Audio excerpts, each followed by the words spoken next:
We flew across the purple skies as the sun sank behind the field below. I veered south, my queen at my side, my captain and squire close behind. The winter wind whipped the tips of our tail feathers. "King Sparrow, when might we rest?" called Captain Sparrow. "Look at our host, see how they whisper to each other. If we don't rest soon, we'll have a mutiny on our hands before we get as far as the great mountain." I looked back.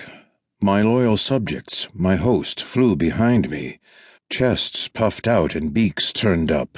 Their eyes betrayed their weary resentment. I nodded to Captain Sparrow. "Agreed. Fly ahead and find us a safe place to sleep. Give a whistle and we'll join you at once." Captain Sparrow chuckled, which was concerning. In the years he'd been my second in command, I'd never once heard him laugh. Captain Sparrow was a solemn bird. He spent his time watching over us and only spoke when he had something important to say. It's what made him a good captain, and it's why his laugh struck me as odd. As if she could read my mind, my queen chimed in. "Captain Sparrow, who knew you felt happiness? Are you broken? Who taught you how to laugh?" She glanced at me to see if I found her clever.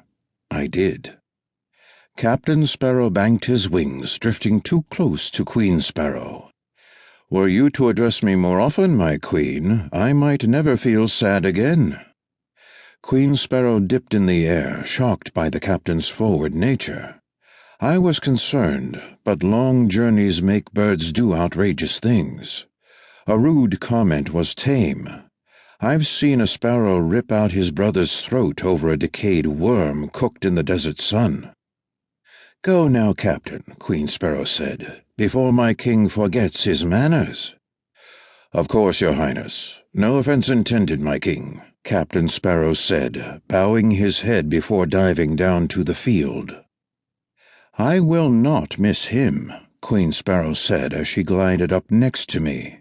I brushed my wing against hers and felt the jolt in my chest I felt every time we touched. "Captain Sparrow is tired. Once we arrive at our winter home, he'll be better." "What if he isn't?" she asked. "Then we'll execute him and replace him before flying home. I already have a bird in mind who couldn't bother you if he tried." I glanced back and realized the bird I was praising wasn't where he was supposed to be. "Squire," I shouted, "do your duty." Squire Sparrow came up beside us. When the captain ran off on a mission, Squire Sparrow stayed close by, ready to fetch him at the first sign of danger.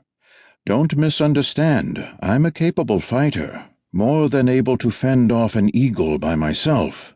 The captain happened to be a better one.